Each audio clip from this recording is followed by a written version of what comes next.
Bienvenue sur Africa 24 pour cette nouvelle édition du QG News. Voici les titres de l'actualité.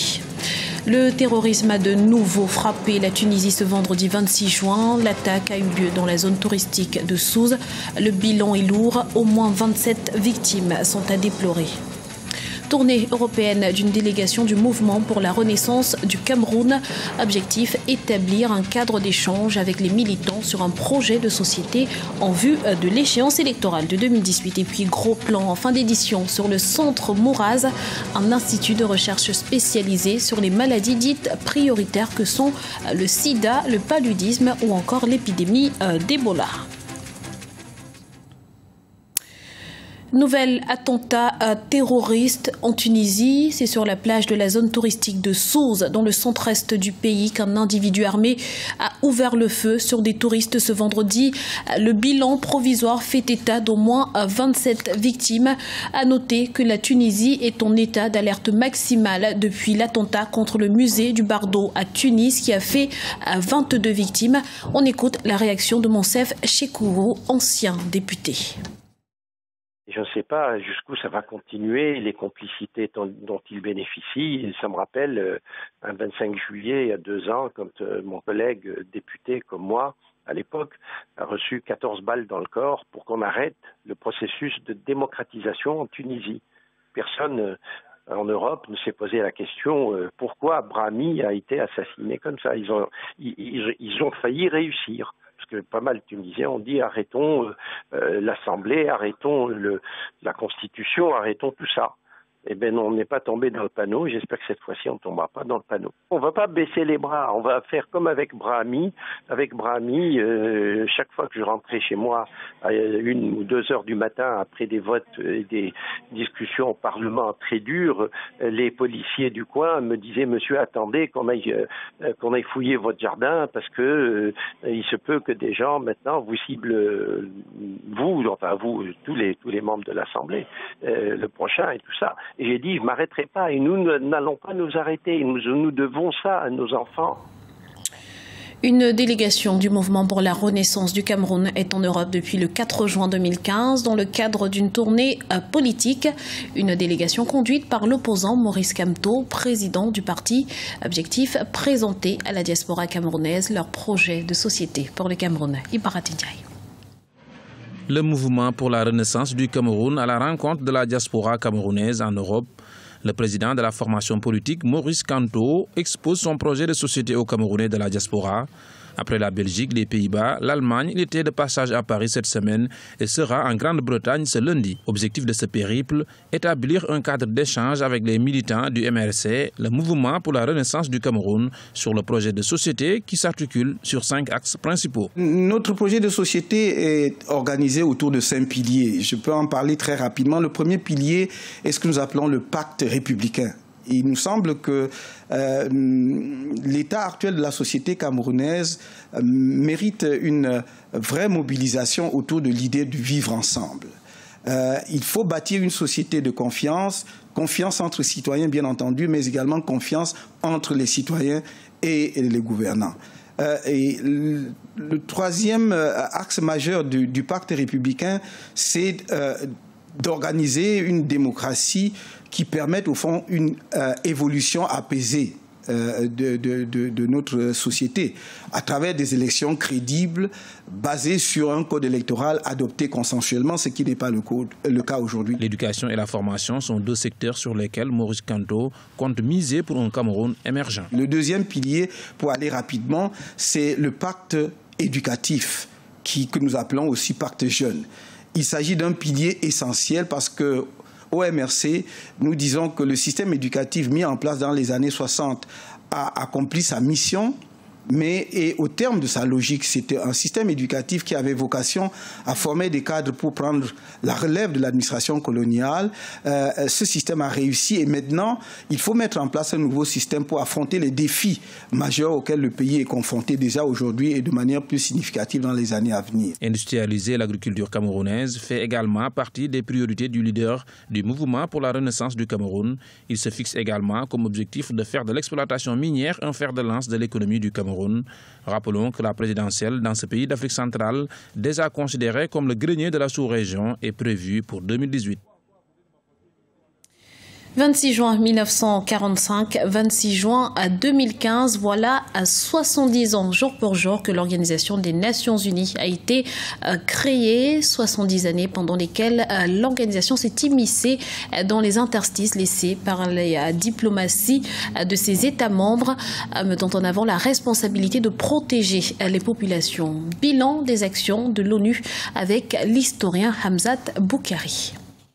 Je pense qu'il est important de rappeler que cette organisation a été créée au lendemain de la Seconde Guerre mondiale, à une époque où l'Afrique était encore sous domination coloniale. Effectivement, l'ONU a pu accompagner d'une certaine manière les processus de décolonisation, mais on constate plus de 70 ans plus tard que l'Afrique n'a toujours pas part réelle dans ce concert des nations. Cela se manifeste à travers la composition du Conseil de sécurité. Donc ce sont toujours les 5 grandes puissances coalisées que sont la France, les États-Unis, l'Angleterre, la Chine et la Russie qui se partagent donc le pouvoir avec le droit de veto, ce qui pose un problème à mon sens démocratique. Et par ailleurs, depuis 1945, le nombre d'États africains n'a cessé d'augmenter. Aujourd'hui, il y a 54 États africains et l'Afrique occupe les 3/4 à peu près du temps de discussion qui est mené au niveau du Conseil de sécurité sur les 3-4 dernières années. Que cela soit le cas du Mali, le cas de la Centrafrique, la région des Grands Lacs ou d'autres cas. Donc il est sans doute très important que l'ONU se démocratise et prenne en compte les évolutions du monde. L'actualité économique à présent, l'émergence de la classe moyenne en République démocratique du Congo est une réalité avec un taux de croissance d'environ 4% par an. Un bémol cependant et non des moindres, seuls 2,5 millions de Congolais sont bancarisés sur une population totale de 70 millions d'habitants. Un reportage de Jacques Amboka. En République démocratique du Congo, seulement 2 500 000 personnes ont un compte bancaire. Un faible taux par rapport à l'ensemble de la population congolaise, estimée à 70 millions. Selon la Banque centrale du Congo, 10 millions de Congolais vivent avec une moyenne de 2 $ américains par jour, se retrouvant ainsi dans la catégorie de la classe moyenne, selon les critères de la Banque mondiale. Vous savez, nous avons un taux de bancarisation parmi les plus faibles au monde, même en Afrique. Le système bancaire n'a que 2 500 000 comptes. Et si on prend en compte les comptes auprès des institutions financières, et là on a un taux qui a certes augmenté, mais qui reste aussi encore faible, de 18%. Mais lorsqu'on considère que les banques, on a un taux qui est inférieur à 5%, alors que la moyenne africaine est de 22%. La thésaurisation reste encore le mode de gestion financière de nombreux Congolais. Méfiance vis-à-vis des banques, manque de moyens ou ignorance, chacun au sein de la population a sa façon d'aborder la question. Peut-être qu'on n'a pas ce qu'il faut placer à la banque. Parce que ce qu'on place à la banque, c'est un solde de dépenses. Par exemple, on a des besoins primaires, secondaires. Au-delà de ces besoins, lorsqu'on a fait toutes ces dépenses, il y a quelque chose qui peut rester, qu'on peut placer à la banque. S'inspirer de l'exemple de l'île Maurice, du Kenya et de l'Afrique du Sud, qui détiennent les taux de bancarisation les plus élevés du continent, c'est l'ambition de la Banque centrale du Congo.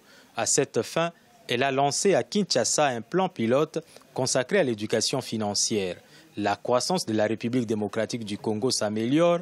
Elle est passée de 4% en 2011 à 18% en 2014, soit une croissance de 18%. Découverte à présent du centre Moraz, créé en 1939. C'est le centre de recherche scientifique le plus ancien du Burkina Faso et une référence en Afrique de l'Ouest. Un statut qui lui a d'ailleurs valu d'être choisi pour tester un nouveau vaccin contre le virus Ebola. Voyez ce reportage de Wendiam Valentin Compaoré, notre correspondant au Burkina Faso. Le centre Moraz de Bobo Dioulasso au Burkina Faso, une plateforme de recherche de biologie expérimentale et clinique. Depuis 1937, ce centre s'investit dans la recherche des médicaments contre les maladies dites prioritaires, que sont celles infectieuses et parasitaires comme le paludisme ou encore le sida.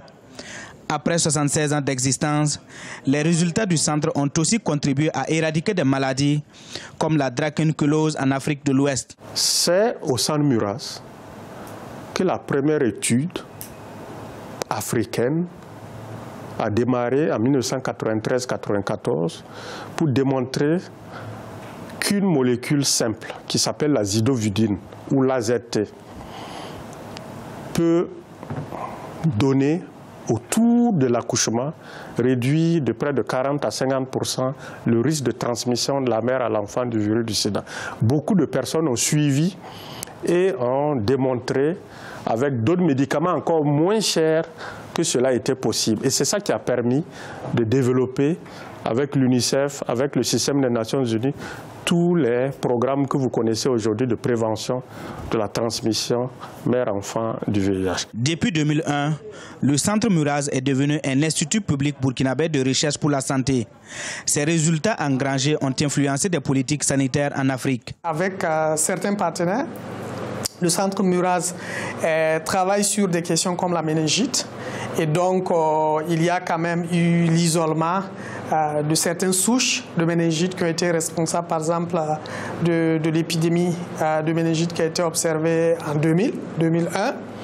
Et beaucoup plus récemment, donc, le Centre Muraz est aujourd'hui, par exemple, le centre de référence pour le laboratoire national de référence des fièvres hémorragiques virales. Et à ce titre, par exemple, c'est nous qui sommes concernés par la question du diagnostic biologique d'une maladie comme la maladie à virus Ebola. Notons que ce centre travaille actuellement sur un vaccin contre le paludisme, déjà efficace à 60% selon ses chercheurs. Aussi, en septembre débutera dans ce centre l'évaluation d'un vaccin contre la maladie à virus Ebola, un vaccin qui déjà promet et qui rend optimistes les chercheurs du Centre Muraz.